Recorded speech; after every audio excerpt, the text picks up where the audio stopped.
Este es un breve informativo de Prensa Libre hoy.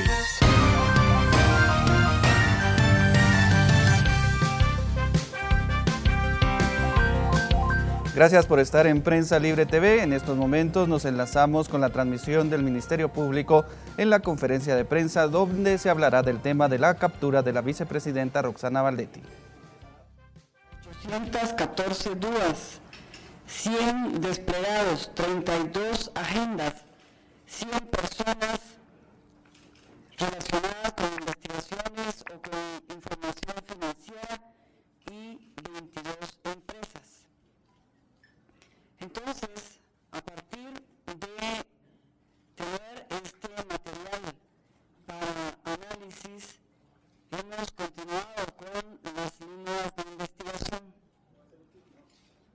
y hemos determinado que las personas referidas en las interceptaciones telefónicas, a la luz de diferente material que se ha examinado y que es relacionado anteriormente, creemos en la participación de la señora.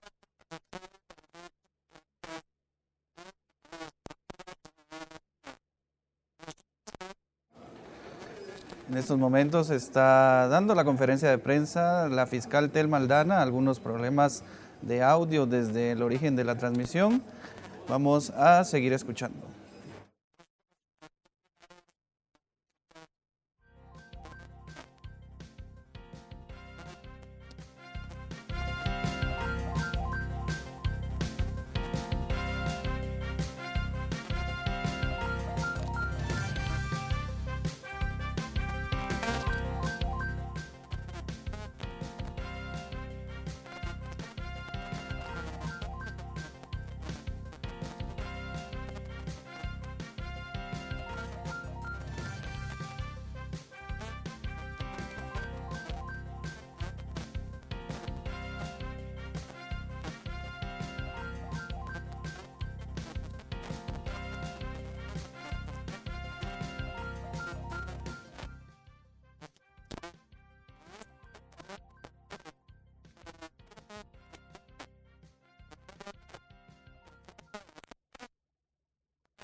Como recordarán, el 16 de abril produjeron varias capturas relacionadas con esta modalidad de defraudación conocida como la línea.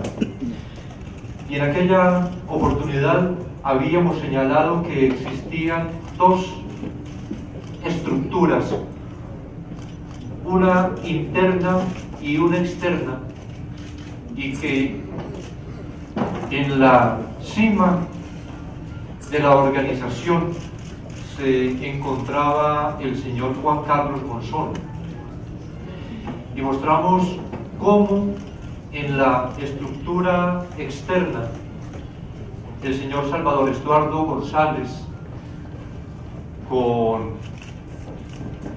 el señor Luis Mendizábal estaban en papeles de dirección, de coordinación, así como Giovanni Marroquín, y luego detallábamos de qué manera se iban estableciendo esas relaciones en la estructura interna para llegar hasta al nivel más bajo, pero que paralelamente las relaciones que se establecían con la estructura interna, en cuyo máximo nivel se encontraban los superintendentes de administración tributaria, el que estaba para entonces Omar Franco y el anterior Carlos Muñoz.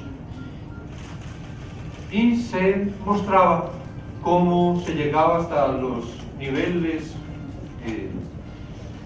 inferiores de los empleados de SAT, hasta el nivel de los vistas.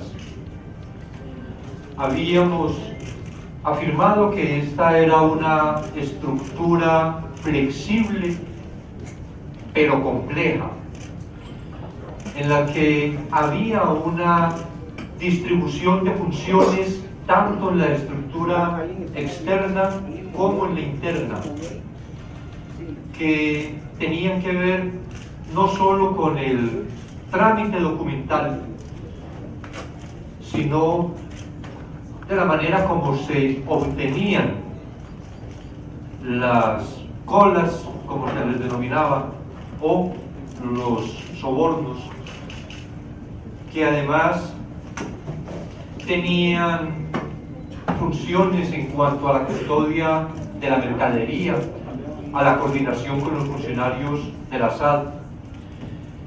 Y decíamos también en aquella ocasión del 16 de abril que habíamos identificado dos momentos de operación de estas estructuras. Una primera etapa entre mayo y octubre de 2014 y una segunda de octubre de 2014 hasta la fecha, hasta el 15 de abril, el día anterior precisamente a que se produjeran estas capturas. Y de qué manera había llegado el conocido como Teniente Jerez en ese segundo momento, y además el gran significado que tiene respecto del crimen organizado en el país y de la existencia de esos cuerpos ilegales y aparatos clandestinos de seguridad a que se hace ordinariamente referencia, que un señor tan comprometido como todos sabemos en Guatemala,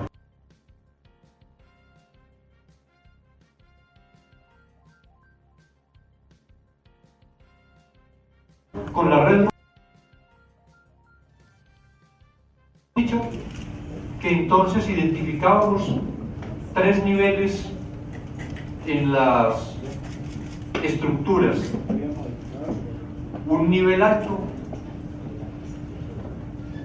con la estructura externa superior, que era compuesta por personas que no pertenecían al sistema aduanero; un nivel medio que corresponde también en una parte a estructura media de personas no vinculadas con la administración pública, y en ese nivel medio también unos mandos, los altos de la SAD, que por todo lo que hemos venido identificando realmente estaban subordinados a un poder externo, y también mandos medios de la SAD, y un nivel bajo que estaba integrado por vistas y por tramitadores. Como lo señaló la señora fiscal, recuerdan ustedes que para esa presentación en el mes de abril hablábamos de unas 66.000 escuchas telefónicas. Para la fecha de ahora, con toda la actividad que se continúa adelantando, con los allanamientos practicados, con la relación de toda la documentación que fue encontrada, tenemos que son 88.920 sesiones en el método especial de investigación, que son 5.906 correos, 175.000 documentos se han extraído de almacenamientos electrónicos,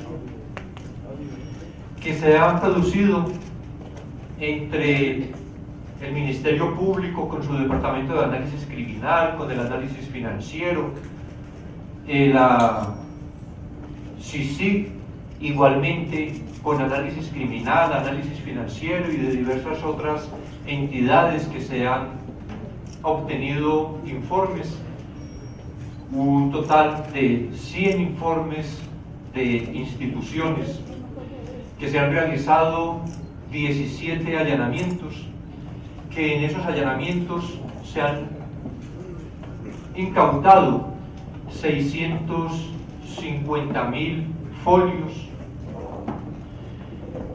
que las declaraciones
semana del 2 al 6 de septiembre del 2014, en el que se indica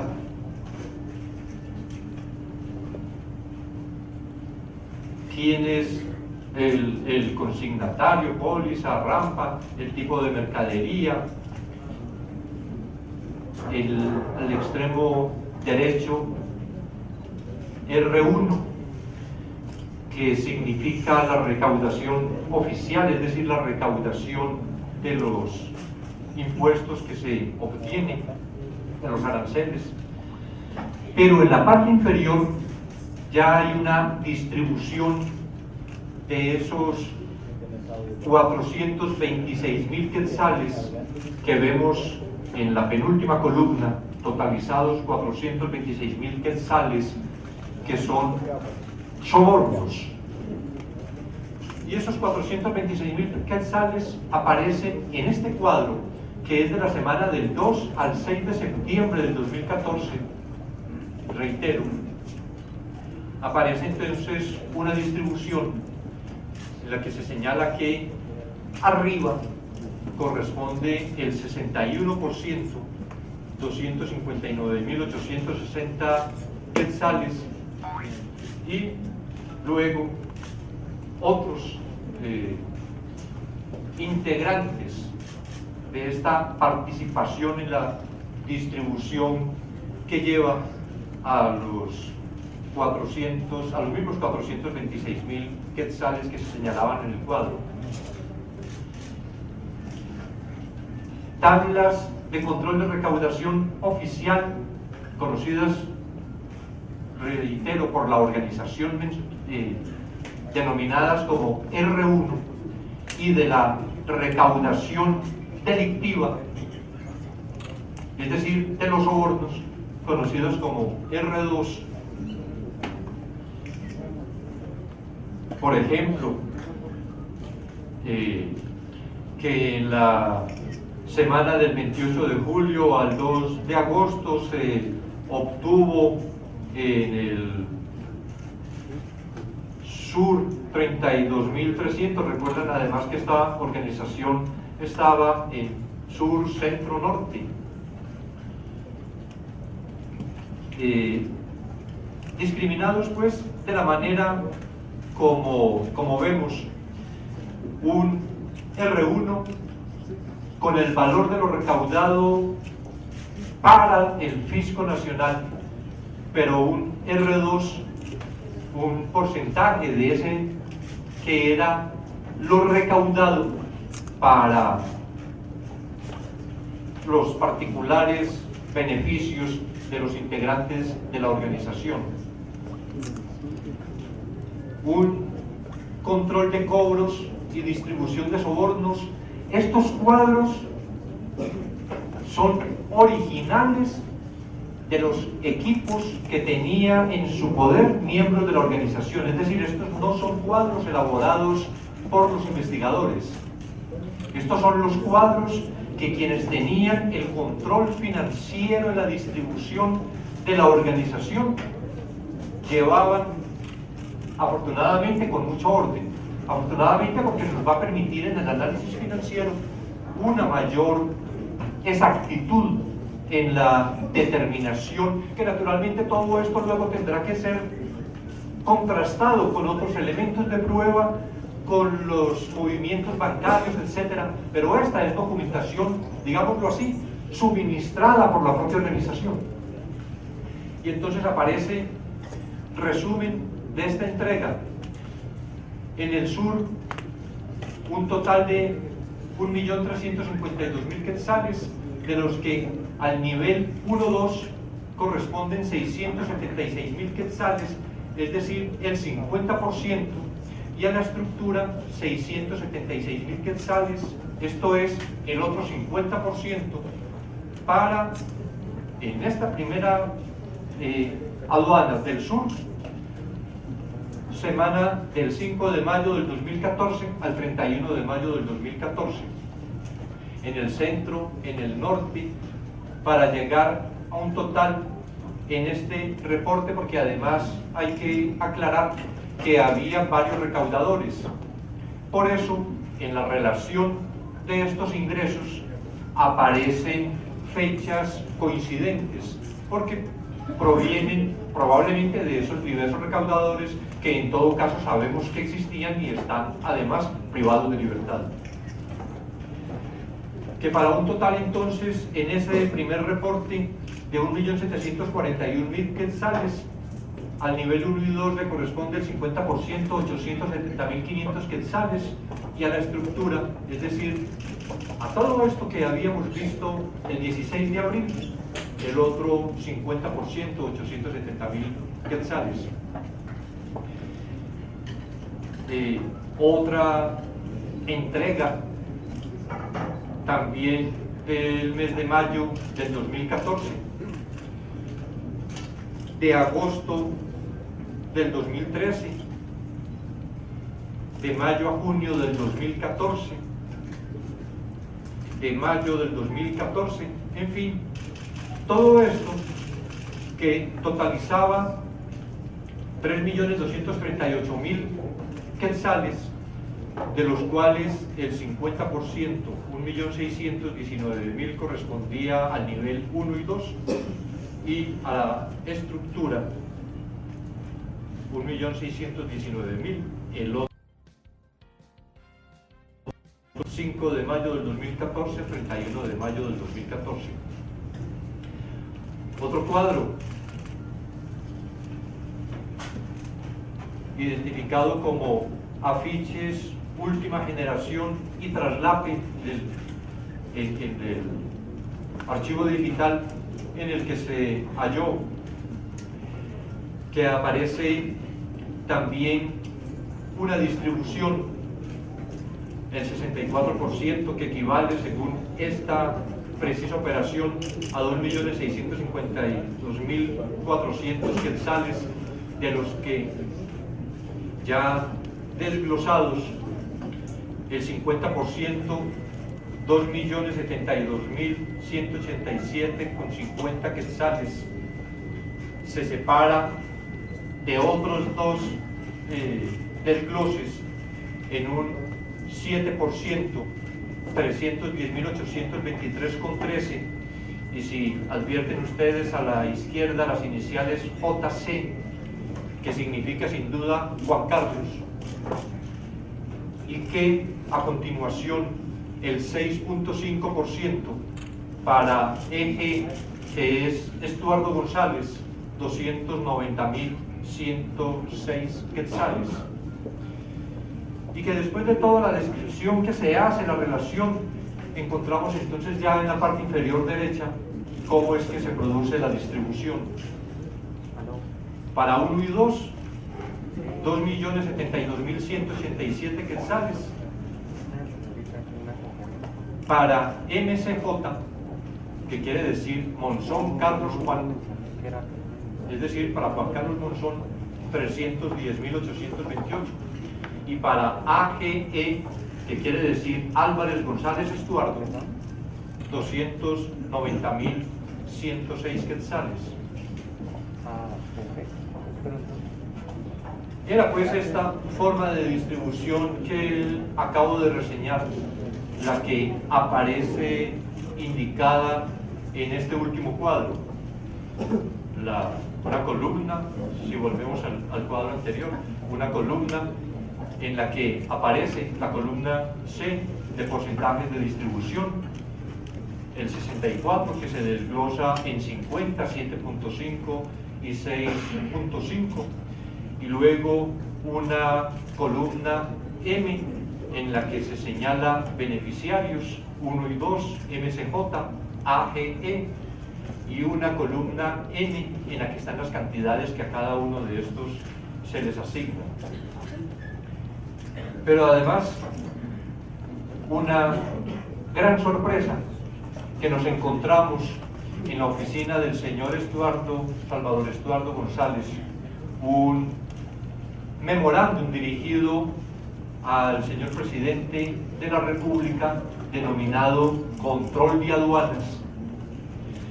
Y en este documento, que está fechado el 13 de abril del 2015, es decir, 3 días antes de los operativos que se realizaron para desarticular esta organización.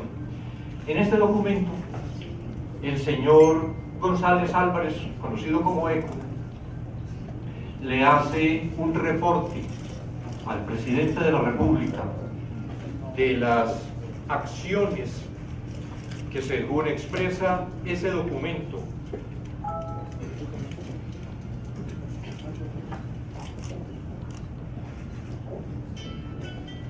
adelantó conforme a sus instrucciones, dice el documento. Memorándum. Antecedentes. Conforme a sus instrucciones, se efectuó un diagnóstico para identificar las debilidades en la recaudación de los tributos aduaneros, derechos arancelarios a la importación y el impuesto al valor agregado. Luego, otro capítulo, resultados del diagnóstico, alternativas planteadas para la solución de la problemática. Todo esto es un estudio que hace Salvador Estuardo González y que, para todavía mayor sorpresa, aparece en las consideraciones generales que las actividades que conlleven la auditoría concurrente a su referencia podrá ser de conocimiento de la Comisión Internacional contra la Impunidad en Guatemala, sí, derivado que se reconocerían los esfuerzos del gobierno para alcanzar las metas de recaudación, etc. Es decir,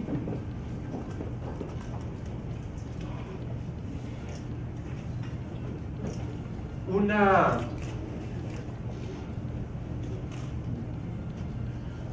relación, así como conocimos a través de los medios de comunicación el proyecto de vincular a una firma extranjera que igualmente está mencionada en el documento, esta famosa Collector.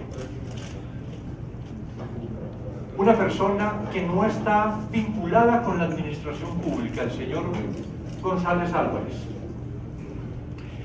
que no vinculada con la administración, tiene sin embargo, como se ve en el documento, una participación inclusive en la integración de los empleos de los cargos de la Superintendencia de Administración Tributaria, y que además coincide plenamente con lo que fue escuchado en todo lo que fue presentado el 16 de abril, lo que se obtuvo en las escuchas telefónicas, de manera que cuando en el análisis que se hacía en aquel tiempo se indicaba que tal persona debía ocupar tal cargo, que para la rampa debía ir tal que el administrador debería ser este otro, todo era efectivamente concertado, pero además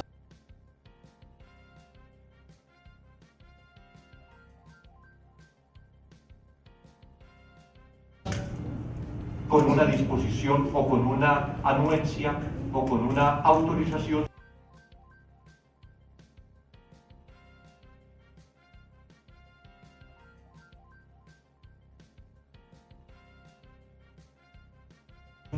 superior. Con todo esto, dado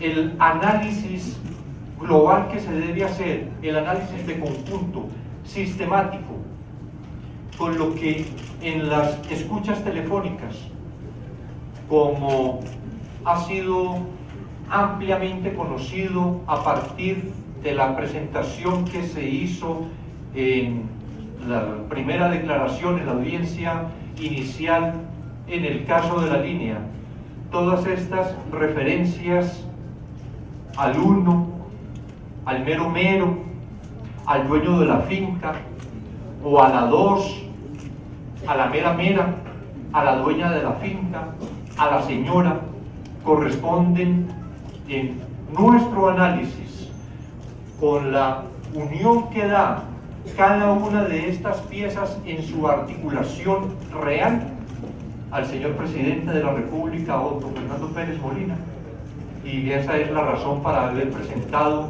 la solicitud de juicio en el día de hoy, y a la señora Roxana Ingrid Roxana Valdetti Elías, que fue la razón por la que se pidió una orden de captura en su contra y que se hizo efectiva en la mañana de hoy. No hay duda, por las referencias que se hacen, inclusive a reuniones que se realizaron con el presidente de la República, que todas las referencias al 1 y a la 2 corresponden al presidente y a la entonces vicepresidenta de la República.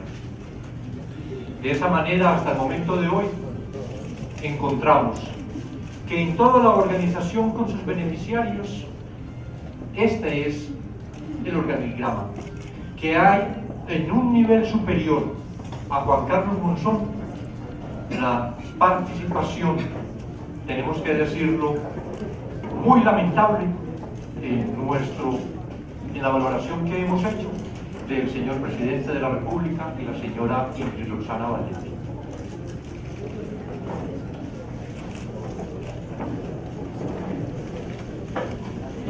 Agradecemos a la señora gestora general y al señor comisionado. Hay un micrófono ubicado en el otro extremo de este salón para las preguntas que los periodistas tengan al respecto. Con mucho gusto los escuchamos. Jennifer Marroquín, de Nuestro Diario. Sí, buenas tardes. En relación a las cifras que ustedes acaban de revelar en cómo se repartieron las ganancias, cuando dicen 1 y 2, esos 2.072.000 quetzales son directamente para el señor presidente Otto Pérez Molina y la expresidenta Roxana Valdetti. ¿Se corroboró en sus cuentas bancarias que ese dinero está ahí? ¿O cómo se está rastreando este dinero que se refiere a la 1 y 2?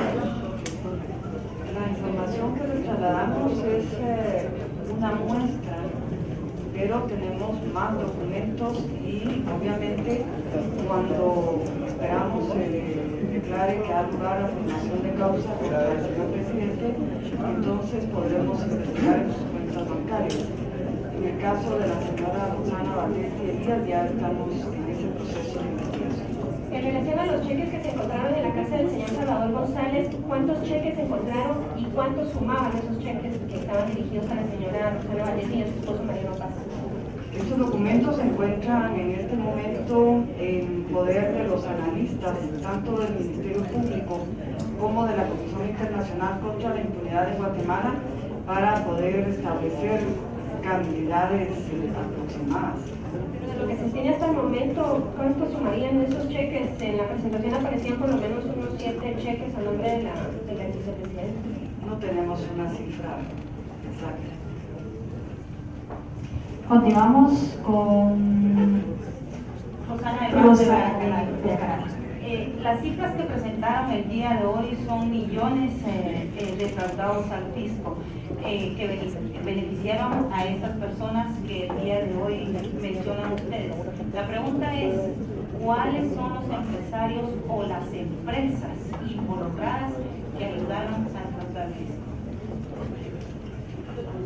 De la misma forma que estamos en proceso de investigación de cuentas bancarias y otros extremos, continuamos con el análisis de la documentación que, como ustedes han visto, son cantidades importantes que hay que revisar y que hay que analizar, por lo que la investigación continúa. Para complementar, porque efectivamente, como dice la señora fiscal, la cantidad de documentos, como ha quedado mostrado ahora cuando hablábamos del volumen de la investigación, no permite actuar con la agilidad que quisiéramos. Lo que decimos, este primer grupo que fue presentado que fueron privados de libertad, es solo, como decíamos en esa ocasión, el primer grupo. Tuvimos la necesidad de dedicarnos al análisis de las 1.500 dudas para efectos de la acusación que se formuló ante el juzgado de mayor riesgo, pero continuamente Desde el principio y hasta ahora hay un equipo de investigadores y analistas dedicado solo a este tema de los importadores. Es decir, no es un tema que hayamos descuidado o que estemos olvidando. Lo que sí pedimos es comprensión en cuanto al volumen de información y que, como lo decía en aquella oportunidad cuando se realizaron esas primeras capturas de importadores, tenemos que estar muy seguros, dado que en medio de todas esas operaciones hay bastantes falsedades, empresas de cartón, nombres supuestos, personas que aparecen con una identificación pero que no están realmente en esa actividad. Entonces tenemos que ser muy prudentes para no señalar como miembros de ese grupo de importadores a personas que realmente no corresponden. Pero pueden tener la certeza que estamos en eso y presentaremos en la medida en que vayamos obteniendo el grado de conocimiento, de certeza que nosotros requerimos para presentar ante los jueces a personas, lo iremos también dando a conocer.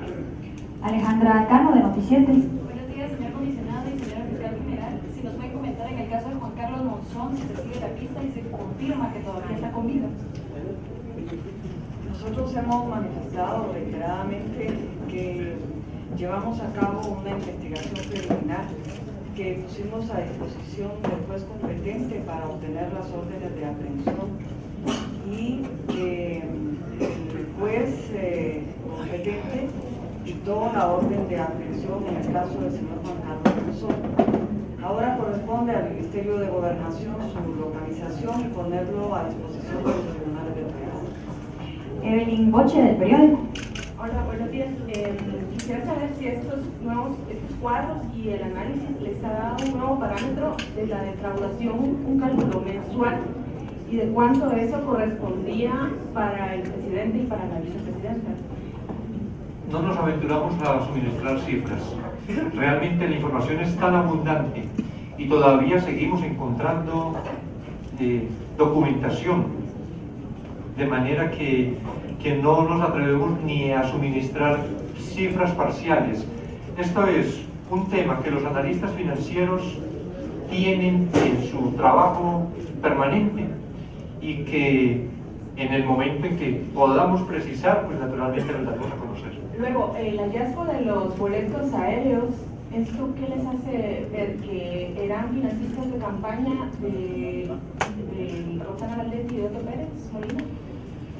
Lo que hace ver, tal como lo presentamos, es que la relación no surgió en el 2012 y el conocimiento entre ellos es de un momento anterior, que había relaciones de negocios, de finanzas, no sabemos, pero en todo caso, entre personas vinculadas a la organización particularmente, son documentos encontrados a Juan Carlos Monzón, Eduardo González, que hayan tenido que ver con las actividades de campaña en el 2011, probablemente hubo dineros recaudados que se destinaron para esas actividades antes de ser elegidos en los cargos principales de la nación. Continuamos con Rodrigo Estrada, del periódico. Propiedades como la de Eucaliptos, las fincas del presidente, el helicóptero TGP, las propiedades de Juan Carlos Monzón, ¿ya han determinado ustedes que fueron comprados con estos recursos, parte de estos recursos? La Fiscalía que conoce de delitos de lavado y extinción de dominio está justamente en ese análisis. Seguimos con Bill Barreto, de Plaza Pública. Para el comisionado, las cuentas que aparecen en algunas de las escuchas telefónicas donde se menciona que fueron abiertas por orden del presidente, ¿han sido identificadas? ¿Se ha podido rastrear a dónde condujo ese dinero? Si algo de ese dinero salió del país. Y una segunda pregunta, ¿Se considera que Otto Pérez Molina y Rosenda Valetti pertenecen a un CIAX? Y si es así, a algún CIAX en particular. Se ha mencionado desde hace años la existencia de un CIAX conocido como el sindicato. ¿Me puede confirmar si estas dos personas serían parte de sus integrantes?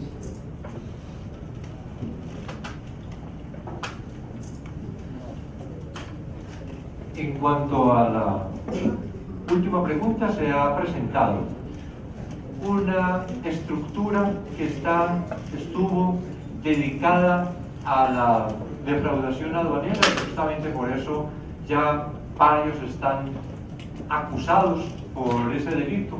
En la medida en que otras personas se beneficiaban, y precisamente en mayor medida que los que teníamos nosotros antes como los máximos dirigentes de la organización, pues en este tema de la defraudación aduanera hay efectivamente una estructura. Hubo en aquella comunicación a la que hace referencia 4 cuentas que fueron abiertas, si mal no recuerdo, de Corpogol, y otras cuentas que se han venido identificando. Hemos identificado cerca de 9 cuentas que también, de un lado, el suministro de información financiera de parte de los bancos, de un lado, y la cantidad de información de parte de la otra, todavía nos ha permitido llegar siquiera a esos totales, porque lo que pretendemos es que haya como una comprensión global del fenómeno, y que en esa comprensión global podamos llegar inclusive a esa determinación de los recursos que se movieron a través de esas cuentas y sus destinos. Pero esa es una real labor compleja de análisis financiero. Pero no descartan que hayan salido algunos de esos recursos del país. No podemos ni afirmar ni negar. Seguimos con Marilyn Valdés, de Siglo XXI. ¿Desde cuándo estuvo involucrado en la estructura Estuardo González alias?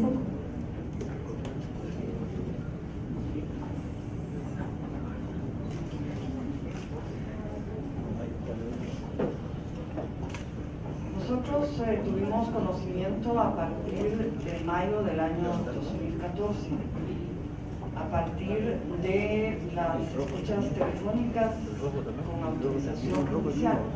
Sin embargo, es evidente que forma parte de la estructura desde hace varios años. ¿Aproximadamente cuánto tiempo?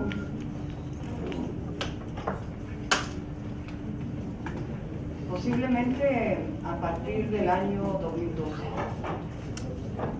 Y una segunda pregunta, ¿procesarán al esposo de la ex mandataria? En lo que corresponde a ella, estamos en el esposo de la señora Rosana Valetti, estamos en investigación a través de la Fiscalía de Delitos de Lavado y Extinción de Dominio. Seguimos, Estela Noz, de Canal Antiguo. Buenas tardes. Fiscal, si se está hablando ya de un antejuicio, hasta el momento ya se solicitó el embargo o el aseguramiento de algunos bienes o cuentas del presidente Otto Pérez Molina. El día de hoy la Fiscalía de Delitos de Lavado y Extinción de Dominio ha iniciado el análisis.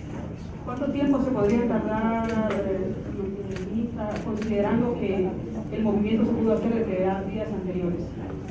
No le puedo especificar un tiempo determinado porque cada caso tiene su complejidad. En este caso, ¿desde cuándo se viene ya monitoreando?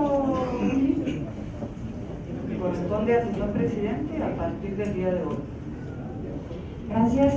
José Castañeda, de TSTEC. Comisionado, si el Congreso le hubiera retirado la inmunidad en su momento al presidente Otto Pérez Molina, hoy estaríamos hablando de una orden de captura en contra de él. No hablamos de supuestos. No hablamos de supuestos. No hablamos de supuestos. Daniel Soc, de Emisoras Unidas. Buenas tardes, fiscal y comisionado. El país está pasando por dos escenarios, mucha algarabía de la población por el trabajo que ustedes han realizado con el tema de combate a la impunidad. El segundo, una situación bastante compleja en el tema político en diferentes escenarios de los organismos del Estado. ¿Por qué razón se podría pensar a pocos días de las elecciones se da a conocer esta información, tomando en cuenta que lo que ustedes han dado a conocer acá, esta investigación, ellos se presume que ustedes ya sabían o se habían podido las investigaciones que el señor Otto Pérez Molina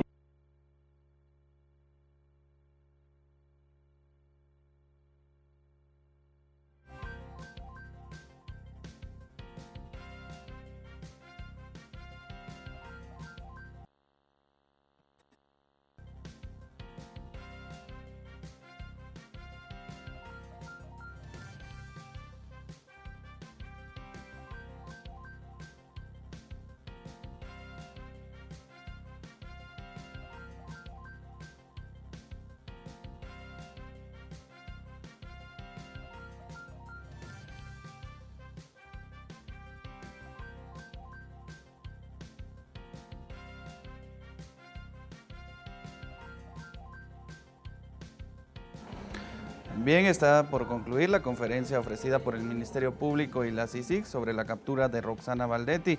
Estos son algunos de los puntos más importantes que deja esta conferencia de prensa. Según la fiscal general Telma Aldana, existen 100 personas que son investigadas por el caso relacionado a la captura de la ex vicemandataria. En investigaciones se han interceptado 88.920 llamadas telefónicas y más de 5.000 correos.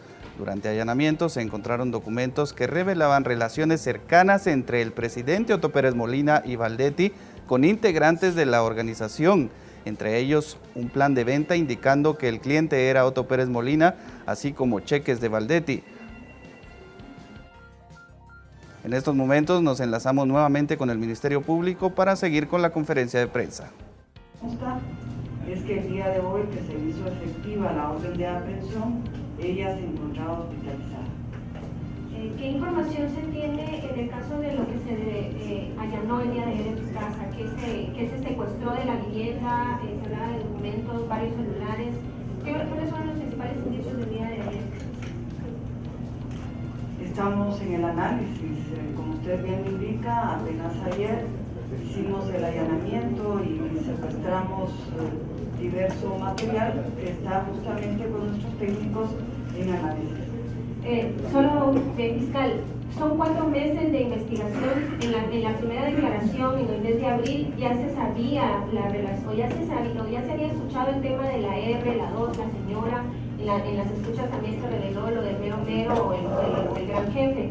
Porque hasta este momento, son 4 meses que han transcurrido, ¿desde cuándo el Ministerio Público se percató de la participación del presidente Otto Pérez Molina y de la licenciada Roxana Valdetti? Si fue en mayo o en junio, ¿qué fue lo que reventó, digamos, esta posibilidad de la participación de ellos?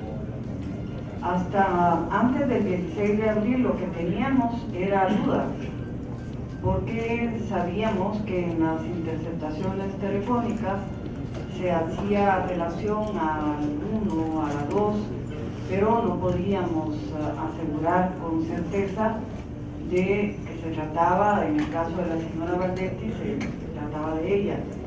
Por eso hubo necesidad de analizar, de dirigir una investigación seria y responsable para poder preliminarmente ponerla a disposición del órgano jurisdiccional competente y justificar nuestra solicitud de orden de aprehensión. Y en el caso del señor presidente, de la misma manera, como ustedes han visto acá, han tenido una muestra de los diversos documentos y otros materiales que nos han servido para apoyar la solicitud de antejuicio. En nuestro caso, no tomamos en cuenta el tiempo, sino el resultado del análisis del diverso material probatorio que tenemos a nuestra disposición. ¿Pero cuándo surge esa primera chispa que vinculaba a la señora Valdetti y al presidente López? Naturalmente, cuando hay referencias como esas que mencionan, surge una inquietud, pero es una inquietud que no es suficiente para actuar judicialmente. Lo que hemos insistido en el trabajo serio, responsable, prudente que debemos desarrollar. No porque de una persona se diga algo en una comunicación telefónica y algo negativo, podríamos tener que eso es tal como se está refiriendo solo en esa comunicación. Referencias que se hacían, valga el ejemplo, en los medios y socialmente se extendió la idea que la R era Roxana, y ese es un error. Como vimos ahora con R1 y R2, siempre que esta organización se refería a R era a recaudación. Cuando alguien, tal vez alguno de las personas vinculadas, dijo en alguna declaración que R significaba recaudación, hubo también una burla que era aprovechándose de la inocencia, de la ignorancia del pueblo para decir que R no significaba Roxana, pero efectivamente no significaba Roxana. Entonces, irse uno por esas primeras impresiones es lo que afecta precisamente las investigaciones. Nosotros vamos aún con elementos que van mostrando una dirección. Vamos recaudando, analizando, volviendo a obtener, contrastando, confrontando, de manera que cuando podamos tener los elementos para decir, como ahora lo decimos, que el 1 corresponde al presidente de la República y que la 2 corresponde a la vicepresidenta de la República, es porque tenemos soportes más allá de las alusiones que se hacen en esas conversaciones. Cuando se hace una referencia a que hay, por ejemplo, una reunión con el 1 y examinamos y encontramos que efectivamente hubo un encuentro por otros datos entre una persona de esta organización con el presidente de la República, entonces ya es un dato que anotamos. Quiere decir que se está refiriendo a este en tal calidad. Ese es el proceso de investigación. Todo lo demás, el tema de, para volver a la misma historia del país, pero que siempre es bueno insistir en esto, aquello de que todo el mundo sabía que Byron Lima manejaba el sistema penitenciario, porque se hizo apenas en el 2014 y no se hizo en el 2009 o en el 2010 o en el 8 o en el 12. Eso es algo que yo creo que deberíamos empezar a tratar. Si es que en verdad se considera que hay una acción responsable en la investigación, a tratar de cambiar en esa mentalidad. ¿Por qué razón hoy y no después del 6 de septiembre? Probablemente si se hubiera presentado después del 6 de septiembre se pudiera hacer la crítica. Lo que la primera, y por qué se presenta entre la primera y la segunda, y si se hace después de la segunda, qué es lo que se pretende afectar cuando ya se realizaron las elecciones, y si se hace después del 14 de enero, por qué se esperó que terminara el periodo. Es decir, por eso es que nosotros no pensamos en los tiempos políticos, pensamos de acuerdo con lo que se obtiene y llegamos, insisto, con toda prudencia, pero con responsabilidad, con seriedad, a hacer esos análisis que muestran que ya en un momento determinado tenemos los elementos suficientes para que una investigación sea presentada ante los jueces. Comisionado, el 16 de abril se habló de 66.000 escuchas telefónicas, ahora se menciona más de 88.000. ¿Eso significa que las escuchas continuaron? ¿Hay teléfonos intervenidos en ese entonces? Que hubo teléfonos intervenidos, sí, claro. Es decir, de los 66.000 que había el 16 de abril, 88.000 quiere decir que hubo otros 22.000 escuchas. Solo una consulta, comisionado, usted habla de la reunión, ¿de qué fecha es esa reunión y con quién? No sé, en este momento no alcanzo a precisar, pero había reuniones así como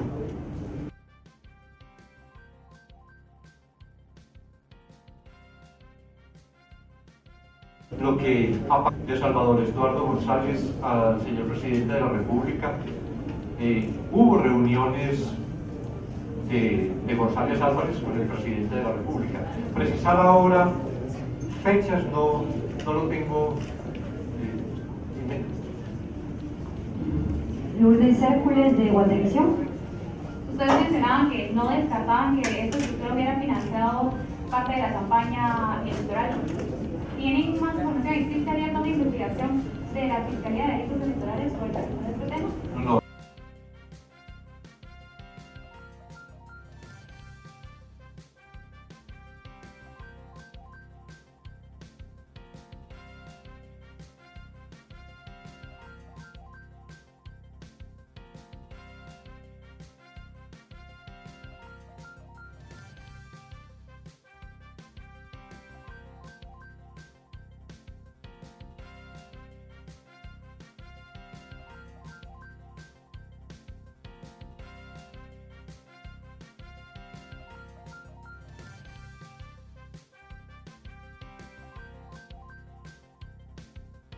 Documentalmente hemos encontrado datos del 2013, pero las interceptaciones, y esa fue la primera inquietud que nosotros tuvimos cuando fue escuchado en abril o mayo del 2014, la descripción de ese modo de defraudación conocido como la línea, que la describen dos interlocutores en una conversación telefónica precisamente, que pensábamos que era una modalidad diferente que se había diseñado a partir de ese momento. Ahora vemos que es de unos meses antes. Entonces, es en lo que he insistido, la dificultad para decir ya con carácter de definitivo algo como que fuera así definitivamente, solo cuando concluya plenamente todo el análisis que hay que hacer de toda la documentación, no solo de la recaudada, sino de la que todavía continúa obteniendo. Evelyn Bocha, del periódico. La Intendencia de Verificación Especial le reportó algún movimiento sospechoso en las cuentas bancarias del presidente o de la vicepresidenta, ya que son personas políticamente expuestas y en un año de investigación de beneficios de la estructura. La IBE nos ha enviado diversos reportes. Estos están siendo analizados tanto por la Fiscalía de Delitos de Lavado de Dinero como por la Fiscalía Especial contra la Impunidad. Que alcancen también al presidente. Posiblemente, estamos en el análisis, no lo podemos descartar. Luego, ¿cuál era el rol del teniente Jerez en la relación con el presidente y la vicepresidenta? Si pudiera. El teniente Jerez era parte de la estructura externa y particularmente el señor Juan Carlos Monzón y Salvador Estuardo González eran quienes tenían mayor relación con el señor presidente y la vicepresidenta. Bill Barreto. En el expediente judicial del caso Moreno hay declaraciones de Javier Ortiz, alias el teniente Jerez, donde detalla los pagos que realizaba él a partidos políticos como parte de sus atribuciones en la red Moreno. Ahora que lo volvemos a encontrar en este caso en la línea, se ha identificado otro actor que funcione como un operador que pudiera haber cumplido esa función que tenía Javier Ortiz en el caso Moreno. Le decía en el expediente judicial del caso Moreno, Javier Ortiz aparece como uno de los encargados de entregar dinero a partidos políticos para financiar campañas. ¿Han detectado a alguien que tuviera una función semejante en el caso de la línea? No lo descartamos, pero hasta el momento no lo podemos afirmar. Marisabel, de Canal Antiguo. Buenas tardes, fiscal y comisionado. Dos preguntas. Una, al principio de la investigación en abril se decía que el líder de esta estructura criminal era Juan Carlos Monzón. ¿Se puede decir ahora que la lideresa, por así decirlo, podría ser Roxana Valdetti? Es la primera pregunta. Y segunda, ¿podrían haber miembros que estuvieron durante el gobierno en ese tiempo incluidos dentro de esta estructura criminal? Los líderes siguen siendo el señor Juan Carlos Monzón y Salvador Estuardo González, tal como se ha afirmado con anterioridad. Arriba de ellos encontramos en la estructura al señor presidente y a la señora Roxana Valdetti. Walter Morales, de Radio Punto. Acerca del paradero o Carlos Luis Mendizábal. Es la misma respuesta que para el señor Juan Carlos Monzón. Nosotros hicimos una investigación preliminar que sirvió de base para obtener la orden de aprehensión. Le corresponde al Ministerio de Gobernación su localización para ponerlo a disposición de los tribunales del país. José Martínez, de TGW. Buenas tardes, fiscal comisionado. ¿Se hace algún tipo de rastreo a nivel internacional de los fondos que pudieron haber obtenido los altos funcionarios que ahora están acusados? Sí, efectivamente, es parte de nuestra obligación y del trabajo que debe de realizar la Fiscalía de Lavado de Dinero. Tenemos la última pregunta para terminar la conferencia. Buenas tardes. Solo una pregunta para la fiscal. Mi nombre es José David Castellanos, de Reportaje B. Una pregunta para la fiscal general. ¿Ya se tomó en consideración iniciar acciones de extinción de dominio en el momento que sea pues pertinente y procesal, derivado del tema del antejuicio que hay que esperar, ¿verdad?, en contra del presidente Otto Pérez Molina, tal y como ya se iniciaron con Efectivamente, también es parte de nuestra obligación. Les agradecemos su presencia en esta conferencia de prensa. Despedimos a la señora fiscal general y al señor comisionado. Muchas gracias por acompañarnos.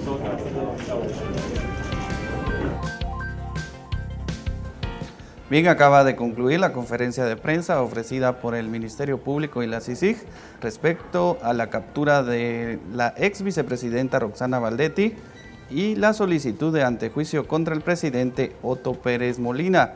Nosotros terminamos esta transmisión, pero espere más información a las 14 horas sobre esta y otras notas en Prensa Libre TV. Gracias y hasta la próxima.